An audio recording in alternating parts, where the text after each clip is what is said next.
What's going on, everybody? Before we get started with today's news, I want to let you guys know a couple things on my channel. So tomorrow morning, I'll be putting up a new video. If you guys are fans of my previous videos where I've talked about the true story behind certain Guns N' Roses songs, I'm going to be doing another episode tomorrow. The song I'm going to be talking about tomorrow is Breakdown, so I hope you guys enjoy it. That was a song that was highly requested by a lot of people.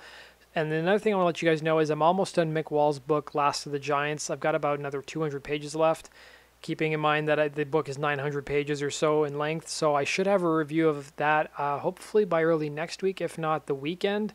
So just make sure to stay tuned to that. So let's talk about this week's news, or sorry, today's news. So Guns N' Roses, as we all know, made an insane amount of money on their 2016 tour, and they're going to make even more money in 2017. But how much money did Guns N' Roses make? So Pollstar's top 200 North America tour list just came out, and it turns out that Guns N' Roses finished second, right behind Beyonce, but ahead of Bruce Springsteen, Garth Brooks, and Adele to round out the top 5. So Guns N' Roses sold a total of 1.37 million tickets with an average gross of $5.65 million per show.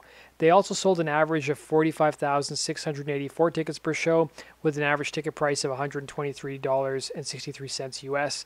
Overall, Guns N' Roses finished 4th on the top 200 worldwide tours list behind Bruce Springsteen, Beyonce, and Coldplay. And several Guns N' Roses shows actually appeared in the top 200 grossing concerts for the year. So the show that Guns N' Roses played at MetLife Stadium in New Jersey grossed $11.14 million. I think that's perhaps both shows combined. The Mexico City shows grossed $9.33 million. The Dodgers Stadium shows grossed around $9 million. The two Vegas shows grossed around $6.3 million. And, it goes on from there. If you guys want to see the rest of the figures, I have a link to it down below. Let's move on to our next piece of news for the day. Matt Sorum was being interviewed by radio station 94.3 The Shark. And they asked Matt Sorum about which question he grew tired of answering in regards to Guns N' Roses, other than the fact, of course, he's not involved with the band's reunion tour, to which Sorum said, "I think I'm so aloof to the whole thing now, I'm numb to it. The fact that you just asked me and I can't even come up with an answer, that's a good thing." He also continued, "I've got Robert DeLeo playing bass now for Kings of Chaos, and we did Hollywood Vampires tour together, and man, that guy's a musician. And it's a great thing to get out of my comfort zone because Duff McKagan was my bass player for 25 years. We did multiple bands together, including Neurotic Outsiders, Velvet Revolver, Guns N' Roses, and Kings of Chaos. So it was good for me because when you're a bass player, rhythm section, you create a bond and you kind of go through life with that guy." And Sorum also revealed in the interview that he's the boss behind Kings of Chaos. He said, "That's great, I'm the boss. The only problem is everyone asks you questions all the time, so you got to be prepared for that, to be the boss of the band."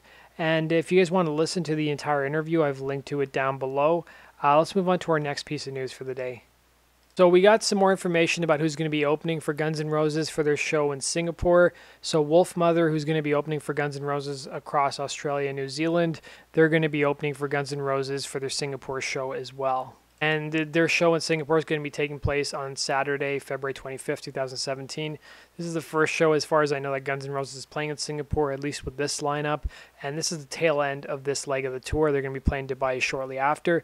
Let's go into our next piece of news. And we got an update on Steven Adler. So Jamie Adler, who I'm assuming is Steven Adler's brother, posted a photo on Instagram of him having lunch with Steven Adler. And this is from about a day ago or so. And Steven Adler looks really great. It seems like he's really turned his life around. And hopefully we see him in 2017 playing get some shows with Guns N' Roses. Hopefully playing full shows and replacing Frank on drums. But one can only hope. And then we also got an interview with Richard Fortus. There's a company called Supro. And he was talking about the new Supro Sahara guitar. He basically just talked a bit about the guitar and did a demo of it as well. I've linked that interview on YouTube if you guys want to go check it out. Let's go into our last piece of news for the day. So there's a website called scmp.com. They did an article about 3 standout watches you will either love or hate, and one of the watches was Axl Rose's new watch. So as you guys know, if you guys watched my channel late last year, it was announced that Axl was going to be partnering up with a watchmaker called HYT or Height, and he's going to be having his own skull Axl Rose watch. And they talked a little bit in the article about what the different features of it, what things they like, what things they don't like. And they also revealed, as we know, that it's limited to only 25 watches being produced. So there's not going to be a ton of these watches available. and it's going to be priced at $100,000 US, which is pretty outrageous. So that basically does it for today's news, guys. Let me know your thoughts. If you liked the video, please hit the like button. Please share the video too if you guys enjoyed it. And as always, guys, make sure you subscribe for the latest Guns N' Roses news, and be sure to follow me on Twitter at Guns N' Roses Daily. Take care.